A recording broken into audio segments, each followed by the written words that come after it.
కాశ్మీర్ ఉగ్రవాదం ఇక కొనదశకి వచ్చింది, ఆ స్థితికి తేగలిగాం అంటూ నరేంద్ర మోడీ చేసిన ఉపన్యాసం చాలా కీలకమైనటువంటి ఉపన్యాసం. ఎందుకంటే ఆర్టికల్ 370-35A తర్వాత జరిగిన పరిణామాలు, ఇదివరకు మళ్ళీ రాళ్ల దాడులు ఇప్పుడు జరుగుతున్నాయి, అప్పుడప్పుడు జరుగుతున్నాయి. గతంతో పోల్చుకుంటే 100కి 95% కంట్రోల్ అయ్యింది.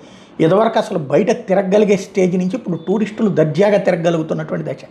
అందుకనే ఆయన చెప్పుకొచ్చిన జమ్మూ కాశ్మీర్లో ఉగ్రవాదం అంతిమ గడియల్లో ఉందని స్పష్టం చేశారు. అందమైన ఈ రాష్ట్రాన్ని వారసత్వ రాజకీయాలు విధ్వంసం చేశాయని, ఈ పరిస్థితిని మార్చడానికి సరికొత్త యువనాయకత్వాన్ని ప్రోత్సహిస్తున్నామన్నారు. అత్యంత విశ్వాసఘాతుక అవినీతికర పార్టీ కాంగ్రెస్ అని ధ్వజమెత్తారు. తాను అధికారంలోకి వస్తే కాశ్మీర్కి రాష్ట్ర హోదా ఇస్తానన్న national conference, Congress, people's democratic పార్టీల పట్ల అప్రమత్తంగా ఉండాలని సూచించారు. జమ్మూ ప్రాంతంలోని దోడా జిల్లాలో ఆయన నిన్న మాట్లాడారు. ఈ నెల 18వ తారీఖున పోలింగ్ జరగబోతున్నటువంటి నేపథ్యంలో విదేశీ శక్తుల జోక్యం నుంచి తప్పించి జమ్మూ కాశ్మీర్ భవిష్యత్తుకి ఎన్నికలు నిర్ణయించబోతున్నాయి.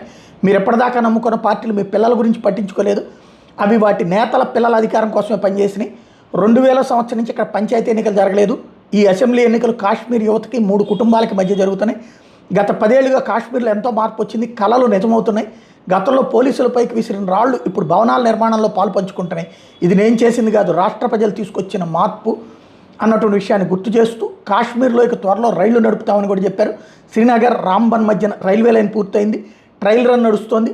త్వరలో రాంబన్, డోడా, కిష్త్వాడ్, కాశ్మీర్లో ప్రజలు నేరుగా ఢిల్లీకి రైల్లో రావచ్చని కూడా ఈ సందర్భంగా గుర్తు చేశారు.